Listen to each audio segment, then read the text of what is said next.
This podcast is not sponsored or supported by any business or organization. The views reflected on these podcast episodes are my own. Please be aware I am not a medical expert, travel agent, or any other kind of expert. Hey everyone! Welcome to the Eat, Explore, Love podcast. I'm Ashley. This podcast is based off of my blog of the same name, Eat, Explore, Love. It talks about the unique challenges in traveling around the world when you have celiac disease. Due to sort of popular demand, I decided to also record a podcast to delve a little deeper into my travels and the lessons learned along the way.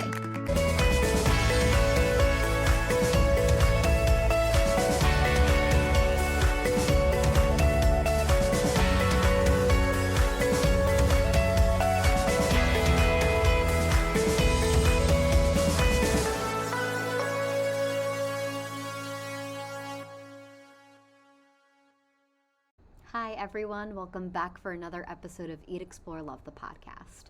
It's so amazing getting to connect with other folks through this podcast and through my travels, and James Hammond of Winging It Travel and Roaming It with Hammo is no exception.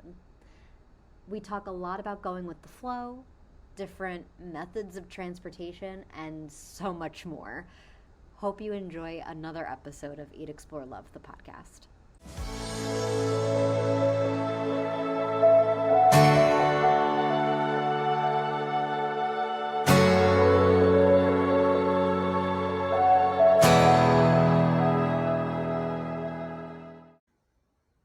Hi, James. Welcome to Eat, Explore, Love the podcast. We're so happy to have you here. Hey, Ashley. How you doing? Yeah, thanks for having me on. Really looking forward to it. So I know that you are a fellow explorer, and I'm so excited to talk to you about all of the adventures that you've been on. But I've done some research on you, but I also want to hear from you in your own words. Who is James, and how did we get to this point that we're at today? Do you know what? I'm still asking that question myself.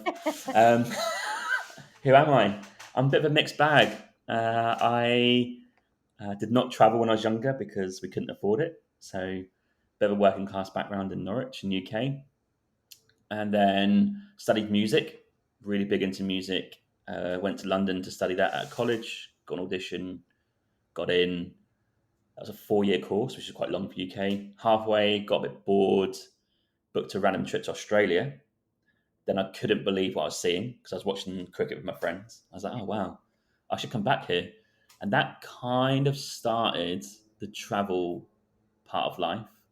So I thought the best thing to do is get the degree done. Let's finish the degree. And then in the meantime, I'll save money and plan for my trip. So then in 2013, January, I went on my 2-year trip. And I've kind of been working and traveling since then. And now in Canada for the last 5 years. Went on a year trip last year, came back to Vancouver this year, and this is where we are right now. And now I'm a podcaster and YouTube creator, and I still like the odd bit of music, but yeah, that's kind of me in a nutshell, I think.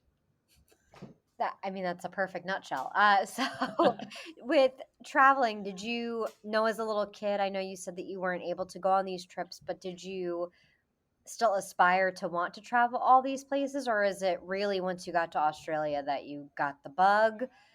For me, it was through reading books and watching The Sound of Music that I wanted to go and travel to all these different places. So That's my dad's favorite film, I think, Sound of Music. it's a good one. So my dad, for example, we talk about growing up, he doesn't have a passport, right? Never has done. So he's never been abroad, but he would probably say because of The Sound of Music, he wants to go to Austria or Switzerland. But for me, what I do remember is I used to have lots of maps, and I had this book which was like a breakdown of every country, and it had the flag, population, capital city, maybe a fact about it, and the language they spoke, and maybe a national dish. I kind of remember that. So in school, in geography, I was pretty good.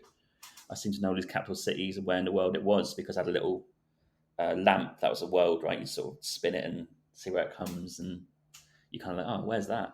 So I had a deep intrigue for sure, but I guess the realism was just so far from being achievable, right? I could never go to like Australia. It's crazy. That I didn't really take it seriously, but I always had an interest, I think. So, as you've started to travel, is this your full-time thing that you do, that you just travel throughout the world wherever you can? Is it just that you're able to go when your job allows you to? I know the PTO time in the UK is very different from what it is in America, so there's more travel opportunity. But how do you make sure that you're prioritizing your travels and as well as supporting yourself? Yeah, I have always quit my job and travelled. I think that's been a pretty consistent uh, part of my life from 2012 until literally this year. Hmm. Whether that will carry on, I'm not sure because I think I'd like to maybe earn a living whilst travelling now, Yeah. but that requires you being your own boss or your own business, right? So um, the answer is I've always travelled without an income because I quit my job, so I had a lot of savings to go on. But the reality is I always started from scratch every time at the end of the trip. So this year was no different. Had a year trip, come back in January, needed a job, and went back to my old job. Mm. So I'm back there again, and I get 6 weeks a year Hmm. pay time off. So it's not too bad for the generic overview of life in terms of jobs. But realistically, if you want to travel a lot, it's not great. Right. So I think long term, I'm trying to work out how I can sustain myself and not be tied to a location or a job. Mm. That's the ultimate. That's also my ultimate goal and what I'm trying to figure out as well. So when you travel, you're going for an extended period of time. So I'm asking for a friend for advice for myself because I traveled for 9 months pretty much nonstop, and I found it quite difficult for the stamina of it all. But I was Mm, going someplace new probably every month, if not every 2 weeks. yeah. So how do you, when you're traveling for extended periods of time, how do you make sure to take care of yourself while also getting Mm. to see as much as you want to see? Or are you just pacing yourself out better than I did in those 9 months that I tried it? No, no, no. I'm the same as you. I would go full tilt. Last year was an interesting year, like Mhm. amazing for travel. Like we went to 20 odd countries, which is quite fast, Mm, but too fast. We didn't really have time to take stock. There's always about the next thing. And I think for me now, being a podcaster and a creator, or trying to be a full time one, I can't travel at the same pace again because you need to sit still and do your content. mhm, Like trying to podcast and travel at the same time is bloody hard. So I've learned that from last year, and I think going forward, I don't want to go as fast. So slow travel is the only way forward for me, and that would be a mix of maybe a month mhm, traipsing around one country, but then at the end of that month, I might stay in that country for another month, but just chill out and just mhm. almost live like a normal human being for a month and kind of alternate that way. Yeah. There's one big lesson I learned from last year is that if you don't have a base, so like somewhere you can go back to, I can't see how you can ever slow down because you're always going to have to figure something out, Airbnb, Mhm. an experience, or something to get free accommodation. But Right. if you somehow can have just a studio or an apartment where you can just go back and be yourself, not travel anywhere, dump your stuff, chill out for a week, that'd be pretty key. So that's kind of top of my list at the minute. Yeah, I agree with that. I had a home base in Verona, and I feel like if I didn't have that, I would have gone a little bit more insane. Yes, Yeah, yeah, it's key yeah, because travel is great, right? But it does tire you out. You know, right. And you it can't have too many experiences at once. It kind of gets to you a little bit.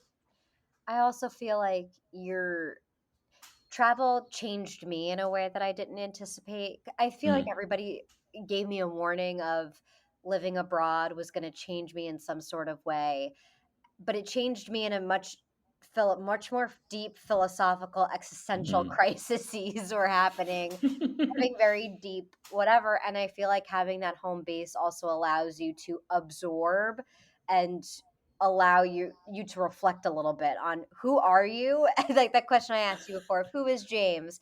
I got to ask myself that question every once in a while, like, who am I now? Because I feel like my opinions in life and things are changing and evolving very rapidly based on all the things that I'm exposed to. So I don't know if you had that same experience where you needed a second to just reflect on the person that you were evolving into. I think that comes in your 30s. Mm, I don't really like putting that like you hit 30, your life's got to change because I think it's a load of rubbish, really. But if you're in your 20s, and you maybe don't know much about what career the path you want to go down, but you're really interested in travel, and just do what I've done. I mean, it's not ideal, but like go and work for a year, go for a year, or go for 6 months, or Yeah. you can try out these things because then you'll learn, like you said, about yourself and what you think you should you should be like going forward. I Hmm. think you learn that with age and experience, and I think don't forget I left in 2013. This is when I kind of say it started, and I finished my trip, the year trip, in December 2023. It's been 10 years of that, so Yeah.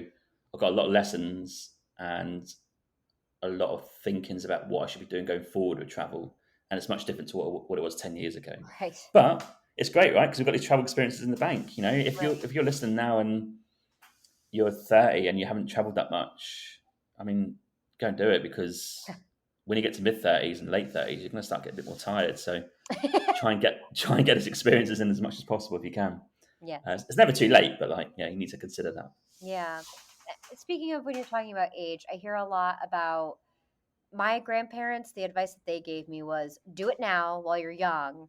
Don't Mm, wait till you're retired because it's not guaranteed. yes, And I have a yes. lot of friends in my circle that chose, all right, we're going to get married, we're going to have kids, we're going to do that first, get ourselves financially stable, and then we'll travel later on. And I'm doing the opposite. I'm doing the travel, going and living my best life now, and then if I happen to make time for family and children later, fine. I'm not really precious about that particular, which is very taboo for a female to say, but I Mm. that is where I'm at.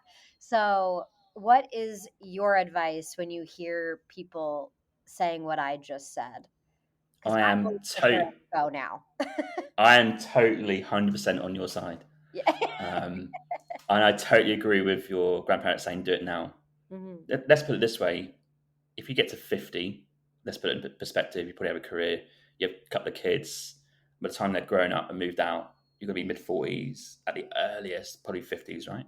Yeah. I would rather have a lot of experiences in the bank, living in different cultures, different countries, visiting places I didn't like, Hmm. places where a bit more bold and rogue. I'd rather have those experiences that I can recall on at 50, rather than thinking, right, now's the time I've got to get these experiences. Yeah. We're always living for the future, but how can you ever live for the present in the future if you don't live for the present now? Like, Yeah. you just need to you really need to assess what you want. If you want kids, great, go for it. But if you're thinking, I want to travel so much, but I'll wait until I'm older, completely different mindset. You need Yeah. to change that. I think Yeah. it's wrong. Yeah. And it's risky. How Yeah. can you guarantee you'll make it to retirement? Right. Right. There are so many people that I've unfortunately knew and loved, and once they retired, immediately passed away. And they had so many things that they didn't get to experience because they were waiting until retirement and they There you missed go. out. And it's, you know what? If you want to have children, in my mind, all my friends that are having children, I'm like, you can have these experiences with your children. And isn't And that that. more special? Like, Mm. what are we waiting for? And granted, if you have a nightmare of a kid, maybe you might want to wait until they're not a nightmare anymore. But like, to your point, life is to be lived in the present, and that's the best place to be. Everybody tells me I'm such a planner and that I live in the future. I'm like, the fact that I travel says otherwise. I'm very much living in the moment and taking every opportunity that comes my way. Whereas Yeah, y'all good are on living you. in the future and planning for your death and your retirement and what are you leaving behind. I'm planning for my life right now. But when you're traveling, because for me, it was about just hitting my buck. I wrote out a bucket list and everything I ever wanted to see, and I just went down the list. When you're picking places, being that you work a year, you travel a year, you work and go back and forth, how do you pick which places you're going to hit um, on your year-long Mm. excursions? Yeah, it's a good question. I think, do I have a rationale for this? For the year trip last year, I think we probably felt that we haven't travelled Europe that much. So Europe was a 1 month interrating trip. That was also dictated by the fact that they released month passes for Interrail at half price the year we booked it. So I thought that's quite a good deal. And then there's probably areas of the world I haven't been to. So I was like, Middle East, I've not been to. So I was like, Mm, right, let's do 8 weeks in Middle East. So we done that. And then I think we're kind of picking countries that are going east. Like, we kind of started west and working way east to Vancouver, right? Because we had a road trip here. across Canada and US for 4 months in a camper van. So we Oh, knew wow. we were coming back here in the June. So we're like, well, you can fly direct to here from Seoul in South Korea. So let's finish there. So we had like these little areas, and we love Nepal. So let's go to Nepal. Done some hiking there, and Taiwan was like on my list. So I think going forward, I'll probably pick an area. So I've got like a month trip in November, Mm, and I've not been to Central America. So I'm like, right, okay. So I'll just fly into El Salvador, and okay. I'll make my way overland to Mexico City. Don't really know what's in between.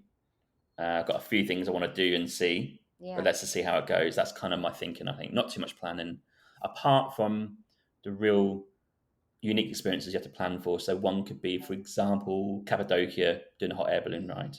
Mm, You need to be flexible. You need to say, well, for 2 days, the weather might be rubbish. So you need to stay there and wait for it to be okay, right? So those like, and the Alps train over the Alps last year, I booked that for Emma's birthday.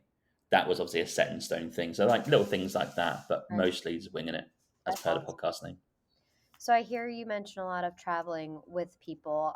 Is that usually how you travel, or do you do solo travel? I primarily do solo travel. Very rarely am I Mm. traveling with one other person. So, is your preference with someone else, or you're just going with the flow like you are when you're planning out your trip? Whoever wants to join, you can. I need to be careful what I say here. No, Uh, me and my partner travelled to 35 countries, I think, together. okay. Yeah. But the trip in November is solo. So I am all for with, and my first trip in 2013 was with a friend, Mm, and then the year in Australia was on my own. So I kind of yeah. mix it up. I'm happy to go solo or with a friend or a group of friends. Group travel where it's like a random group, not really done it. Done it once in Lebanon to try it out, and I loved it, Okay. but too intense, too fast. I was knackered. Yeah. But yeah, I'm not like really a strong believer in either. It's just whatever you fancy or feel is most comfortable for you. Yeah. But solo travel has this extra thing where you can really, it's a real test because you might be in certain situations or days where you're really on your own. Mhm. So as long as you're comfortable in your own thoughts, it's fine, right? But I can imagine some people get a bit, a bit stuck with maybe some thoughts they don't want to think about, and it can make the trip a bit downbeat, maybe. Uh, Well, hence how this yeah. podcast and how this blog got started that I have been doing. I There needed you to go. let out a place to let out the thoughts and people to talk to. Yeah. I had someone on my podcast. I asked her a question. I said, "What do you think about people who can't travel solo? They always have to go with someone or with the same people." And she just come out and said, "Well, they've got codependency issues." I'm Mm, like, okay. And she's a female. You know, she can travel to yeah. 120 countries on her own, and a person of color as well. So, yeah, real like inspirational woman. But that was quite a cutthroat answer, I thought. But also there's some truth to it, which is funny. I mean, it's one thing if you're married to someone and that, or they're your partner and they travel with you, but it's another thing if I'm very particular about, ever since traveling by myself, I'm very particular now about what type of Yes. personality I'm willing to travel with. And most times I do prefer just my own company because then you could take it at your own pace. Um, Mm-hmm. I also find I have celiac as well.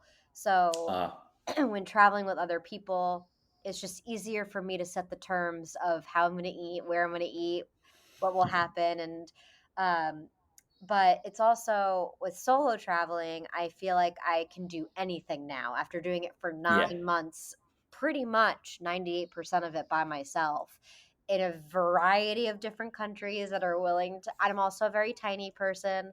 So I'm an easy target in many ways, and it makes me feel. I felt quite powerful that there's nothing I couldn't do after doing it solo. Whereas when I've traveled with people, again, there are certain personalities of people that I've traveled with where I'm like, oh, that was made to feel stupid every day, and I know I'm not stupid. Yeah, that's real. Or I just need someone with a little bit more empathy or a little bit more understanding or can I think because now when I'm traveling with people, they want me to just do everything because they know I Yeah. know how to do it. And I'm like, it is exhausting though, traveling by yourself. And if anything goes wrong, it's a lot for it to all be on you.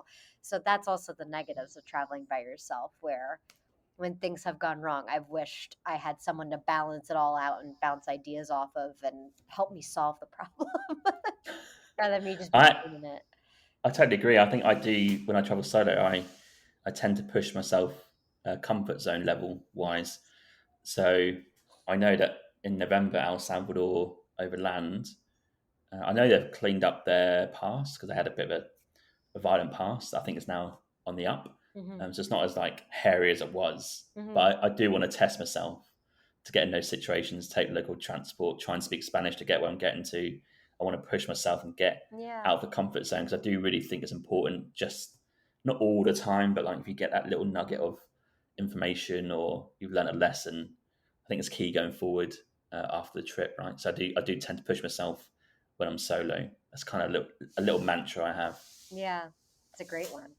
So when you're planning out your trips, are you someone that tries to take as much public transportation as possible for what? So as an example, for Europe, I was kind of green to all the different trains that you guys had and how it was so much better than in the US. So I was taking planes absolutely everywhere, but Oh, I knew enough to do Skyscanner and do it that way, but yeah. still those fees rack up. How do you choose how you're going to travel from one place to another, especially if you don't necessarily have that home base? Yeah, well, that's dependent on the area of the world, right? Hmm. So I know the trip in November is going to be chicken buses, which is like the local transport, or hitchhiking if I don't want to take a flight. That's the only two options I can see. There's no trains. There's probably no flights. Well, there is, but it's expensive. There's no other option.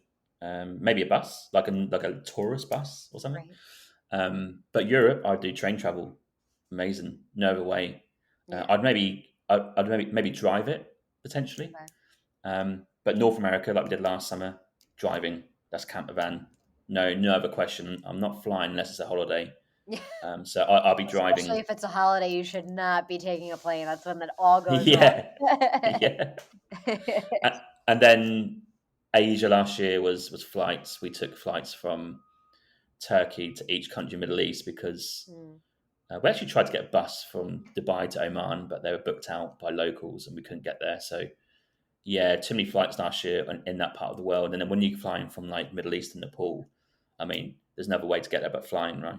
And then Nepal out to Thailand, you're flying like there's no other way, right? You can make it unless you've got unlimited time. You can try and get there overland. Mm. Yeah, it depends on the part of the world. Like China, Japan would be train travel. Yeah, Africa, I'm not so sure. Africa would be like buses, I think. right. Yeah. That's on my list. I have to figure out how to do the gluten-free portion of it, and then I'm hoping I can go. But with when you're talking about hitchhiking, is that something that you've had to do in the past and that you have gotten comfortable with? That that's just the off the cuff, that's your answer, or That's something I'm not comfortable with. okay, good to know. But I have done it. But I have done it in the past. Yeah. um, a couple of examples would be I was hiking the Camino in Spain and I was physically done, and I just hitchhiked the last like mile back to the hostel. This guy, I can't remember his name, picked me up. He's French, uh, It's always a and he French didn't. guy. Yeah, but he didn't speak much Spanish, and I didn't speak much Spanish. And he's like, "Do you speak English?" I'm like, "Mate, I'm English." He goes, "Oh, okay, okay, come in." Um, yeah, nice guy. Like, gave him a sticker for the podcast, and yeah, got a photo of him. So that's pretty cool. I think in Malaysia we had to hitchhike back from a cave on some guy's truck. So that was normal. In Thailand and Vietnam on back of someone's bike or in a truck. Like, yeah, it's not something I actively do, but I'm not against it. And so give me tips if I ever needed to hitchhike. How do I know that I am not about to be a true crime story in a true crime documentary because I hitchhiked? Or is that just Yeah, a gamble? there's two there's two things here. As a woman, it's obviously different, so I Right. can't appreciate your concerns because I don't have them as much.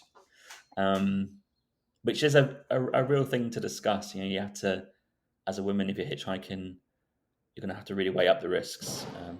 But then saying that, I think the second part of it is actually not as bad as people think. You Right. probably hear the bad stories because they are bad, but people hitchhiking every day, and I think certain countries are good with hitchhiking. Like I think like New Zealand, Canada, that some of the best countries to hitchhike. But I've got friends who hitchhike Iran, and that was absolutely fine, you know.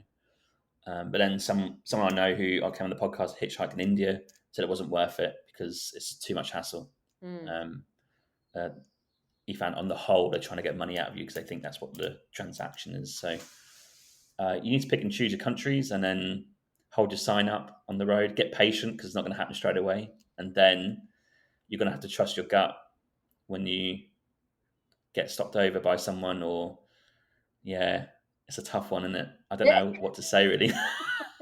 I just never heard someone doing it before, so I'm like, well, you're here. Oh. I might as well ask the question. Okay, yeah. Well, I've never had any problems, so No, it's been good, touch wood. But if I connect with you in December, I'll tell you my stories in El Salvador and see if there's anything different. Perfect. Don't hitchhike after that. Yeah. Let's hope not. So for when you're talking through, I want to talk about your podcast and your YouTube channel. How do you what made you decide to start all of that? And what's it called? What's your YouTube channel called? What's your podcast called that everybody can go check out?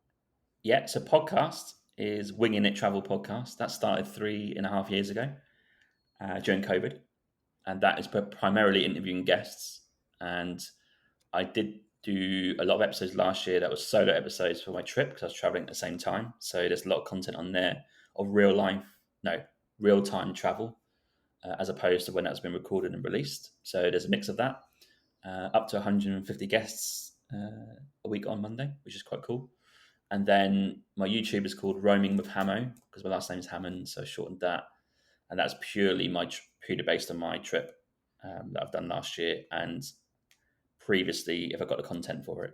So you'll see lots of countries on there that I've traveled to the last 18 months, like Greece, Europe, Middle East, Asia, and North America road trip. And that'll be documented on in November as well. That trip will be on there. So yeah, the difference in November is it's the first time I'm traveling with the YouTube. Okay. Because all my YouTube stuff at the minute is post. So I'm like, I'm creating a script around the content I've got and my experiences from my diary. I used to write stuff in my diary for the trip. But this will be different because I'll be on the go. So like if I'm hitchhiking, I'll be probably there standing going, hey, I'm about to hitchhike between this place and this place in El Salvador to see if we can get a ride. And it'd be that sort of content, I'd imagine. We'll see how it goes. That's exciting. I can't wait to watch all of it. So I'll know if hitchhiking is a good idea or not. I'll be watching in real time with you. But so with your podcast and with your YouTube videos, and you have the collection now, do you feel that you're now able to give tips and content such as that on how to best travel or places that people might not necessarily have thought to go to, like in the Middle East? That any recommendations that you have based on all of what you have created and how people what they should be looking out for and what they should do and where they should consider going? That was a lot of questions. I'm so sorry. No, that's great. Recommendations, 100%. I do actually ask on the podcast places people don't like going to. And I think that's quite key because not everywhere is a positive experience. But recommendations, if you're listening right now, Middle East, it's topical. It's topical because it's obviously in the news. Right. And maybe Lebanon that I went to last year is probably not the best place to go at the minute because there's rockets going over left, right, and centre. There's actually rockets when I was there, so that was in pre-October times where all this stuff happened, right? So I would say if you're nervous about Middle East, you don't need to be, but that is a place where I would recommend a tour just to get your feet in the door and just to see what the culture is like. Each country is different, I know. If you really want a safe and easy way to start in Middle East and just get a taste for it, then places like UAE, so Dubai or Abu Dhabi, or somewhere like Kuwait or Bahrain, very small countries, great transport links, easy to get to, cheap prices, believe it or not, compared to a lot of the world in terms of flying there. And it's just an easy way to travel in the Middle East. And Jordan is a great place as well, a bit more rustic, but it is built for tourists, right? They've got Petra there and stuff like that. So in Jordan, for example, we did get a car out. We rented a car and drove around the country for 2 weeks. And honestly, the roads are great. The transactions are pretty easy. Everyone speaks English. And Jordan, because they used to be part of I need to be careful what I say here. Britain did colonize it a little bit, so they do all speak English. So if you want that easy translation for your language, then Jordan's a good toe dipping one into there, and it's a pretty easy way to travel. And if you want a bit of an out there country, Oman Okay. is an amazing place to see. It's huge, lots of desert, but the people are so welcoming, right? Mm. And it's a rich country, so lots of grand buildings. The roads are the best I've ever seen. Mm. Aircon everywhere. You can wild camp, so you can go and take your tent anywhere. Real safe. So there are a couple of countries in the Middle East I'd recommend. And if you want other recommendations, maybe somewhere other than the Middle East, I do love Japan and Nepal. I think those two are my favourites for different reasons. And Bolivia was a bit of an eye-opening experience, but amazing country as well. A bit rustic in South America. So they're the ones I normally tell people, but they change every day, right? So Yeah. Is there any place? I have one city that I would tell people not to go to and not recommend. But do you have your place that you're like, don't go? God, don't go. I have a place that I didn't like, but I Okay. can't say don't go because I think I need to go back and to see it for a second time to make sure.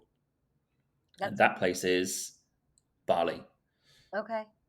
I did not like it when I was there, but I think I didn't have the best planning. Actually, talked about planning earlier. Okay. Bali, we didn't plan that well. We stayed in Kuta, which is like the main capital city. It's where basically the young Australians go to party. So it's a bit like Cancun, I suppose. Yeah. Like if you go to Mexico, like, oh, where do you want culture? Let's go Cancun. No, that's not the place to Yeah. go, is it? A bit like that. So I need to go and see other parts of the country and stay in other parts. So I need to go and it's a part of Indonesia, right? So I need to go and check out the island a bit more, and make that recommendation final. So didn't like it. I wouldn't say not go there, but just be wary that Kuta's not very nice. And other cities I didn't like. I think I've been in some hairy places before that I didn't like. I think there's a place in Chile on the border called Caliente. Mm. It's a border town with Peru. That was not a very nice place to be. Yeah, there isn't too many places. I don't like London. That might be Okay. controversial. Well, when you've lived there for a period of time, I can imagine you being over it. Yeah. Yeah, I mean, if you come to Canada, don't bother going to Winnipeg or Regina. Waste of time. There's other places. Yeah, I don't actively dislike anywhere. I just think there's lots of places to choose in the world. You just need to choose wisely. Yeah. Yeah, So if you don't like, so I'm going to ask a cheeky question. If you didn't like London in the UK, is there a place that you recommend if anybody's going to the UK for the first time that they should go and visit? yeah, there's loads. There's loads, believe it or not. Good. I'm glad. I feel the same way. I've traveled a good chunk of it. I want to do more, but I've never Okay, found a place I didn't like. So, if you're looking for like maybe like a road trip, like 2 or 3 weeks in the car or camping, and areas to check out, and this is what I would do if I was going back. I'd either go to Scotland and do the NC 500, not in peak time because that'd be chaos, but like in the shoulder season, or the southwest, so okay. Cornwall and Devon. Those two places that really are top of my list. And I'm going to chuck in, it's not UK, I'm going to chuck in Ireland. Okay. That's a place outside of Dublin to go and check out. I've not been, it looks incredible. So they'd be places that I would do for road trips. But if you're looking for cities, Bath is a pretty incredible city.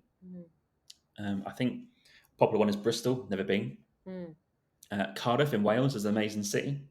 I do love that place. And up north, I do like Sheffield's okay. It's pretty cool. Yeah, I've never been to Leeds. I can't comment on that.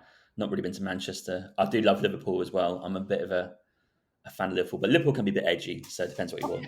But I say Manchester is probably a good like home base if you're okay, going to be staying in northern UK. And I did the day trip to Liverpool and everything. I've been in Sheffield. I house sat and dog sat for people in Sheffield, and it was a very adorable place. And I stayed for 2 months in Leeds, and there's not much there, it's like on the tour they're like, oh, there was an industrial factory here at one point that Yeah. burned down, and now there's a bank here, and look over there's another bank. But as far as if you wanted to live in that city life but also live a calm day to day, I really liked Leeds for that. But here, I don't mean to jump in and interject, I just really loved Leeds No, a no. lot. That Yorkshire county, so Mhm. Yorkshire's huge, right? It's got Leeds in it, Sheffield in it. Right. If you're talking about another area that's not southwestern Scotland, that'd be a nice little place. Go and check out all the little villages in the Dales, Yeah. Yorkshire Dales. That'd be pretty cool and pretty Yeah. amazing. Yeah. My coworkers were making fun of me because in Sheffield, when I was watching someone's dog, they're like, okay, just if anybody asks where you are, you're in Yorkshire County.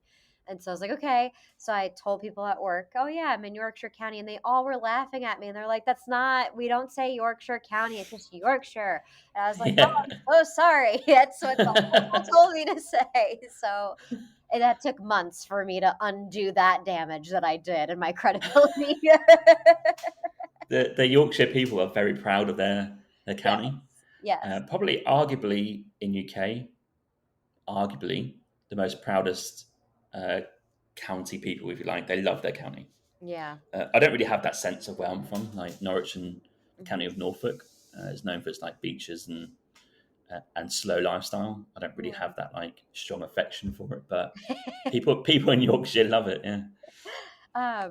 Also seemingly with Manchester and Liverpool with their football teams too. Of There's course. strong passion, yeah. But Yeah, very. Don't get them mixed up. Yeah, yes, for sure. no, never.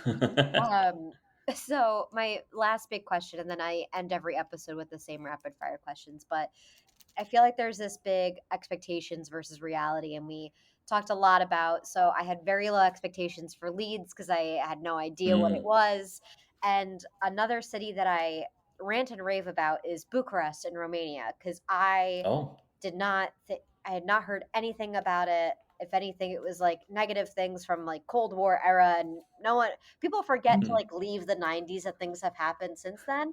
yeah. So I had a huge positive expectations versus reality shift with those two cities. And then, of course, I've had the opposite where I put certain cities on such a pedestal and then they really let me down. And I think Munich would be one of them. I think it Okay. is a perfectly lovely, wonderful city, but I think my expectations were just too high for it. How do you deal or cope with that? Or what has your experience been with that? Yeah, expectations are hard, right? Right. Some examples I've had where I had no expectations, but turned out to be amazing was South Korea. We went to Seoul, the capital city, because you're going to fly in or out of there, probably, right? I just read online that people find it a bit grey, a bit boring, and just a bit big. So I had no expectations, but actually, one of my favourite cities from last year. And I just completed my YouTube video on it, I think a few weeks ago. Loved watching all the stuff back and like, oh yeah, that was amazing. Like, Yeah. we'd love to go back. It's a huge place as well. So expectations, Bali was probably a victim of that. I probably had high expectations and I just thought this is not what I thought it would be. I had Bali in my mind as like a paradise. I mean, Yeah. absolutely not. If you want paradise, then something like Cook Islands I went to when I was living in New Zealand, that's amazing. Yeah. Like that's proper paradise. So expectations, I probably have low expectations, probably places that I just haven't talked about or know much about, and I on purposely don't try to do too much research pre-trip. I try to learn as I go because you start saying, "Oh, this place is meant to be amazing," and you go there and it's not.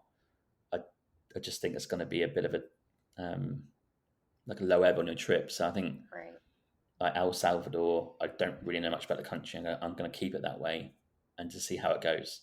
And Guatemala, I know more about because it's been more travelled and there's much more written about it.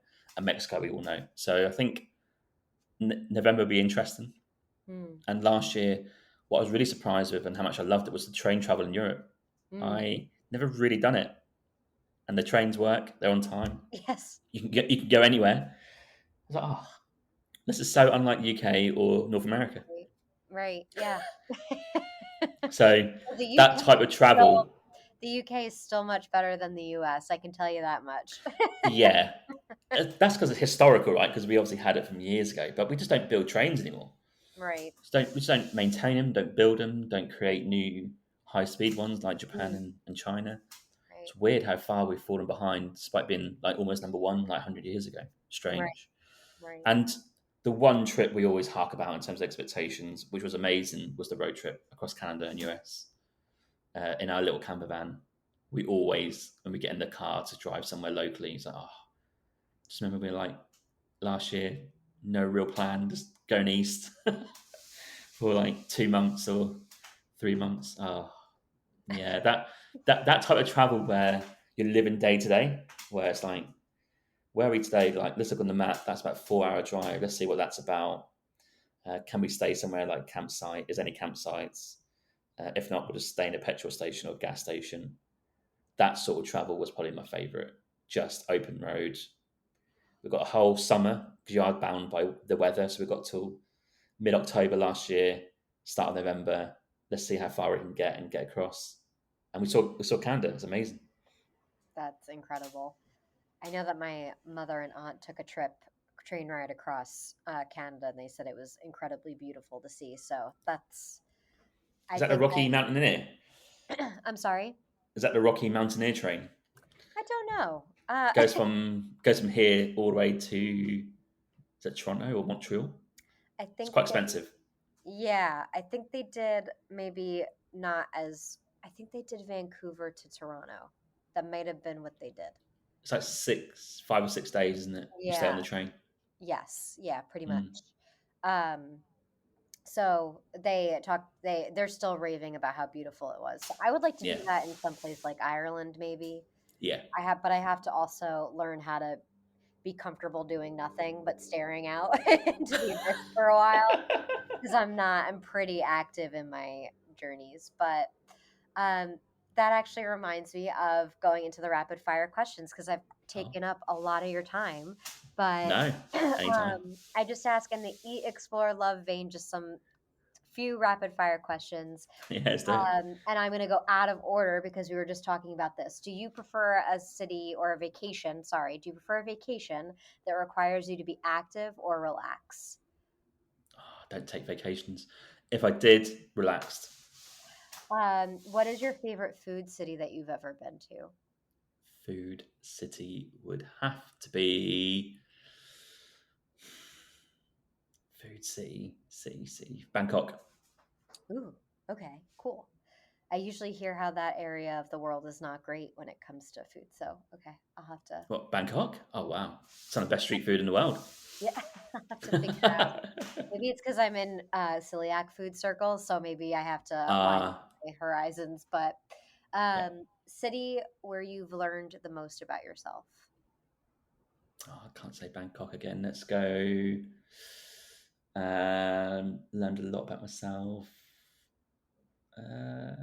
Rio de Janeiro. Good one. I haven't heard that one before. And my last question for you, James, and thank you so much for joining me today, but I want to know, how can the people find you and follow your journeys and such?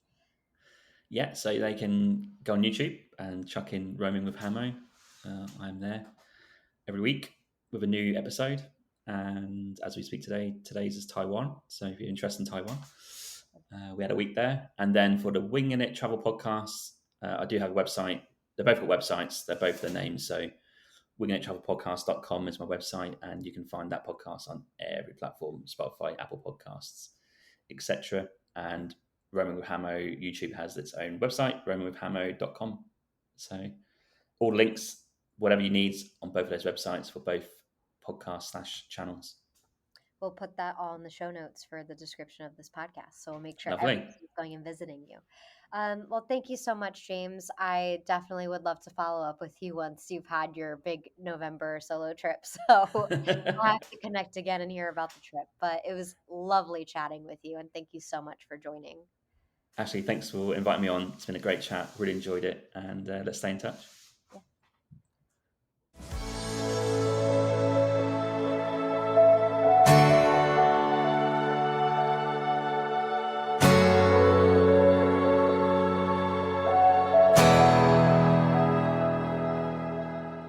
Thank you so much for joining me on this episode of Eat, Explore, Love, the podcast. Please make sure to check out James's podcast and YouTube channel. We'll have links in the description notes of this podcast episode. And can't wait to keep up on his travels and hitchhiking abilities. Till next time.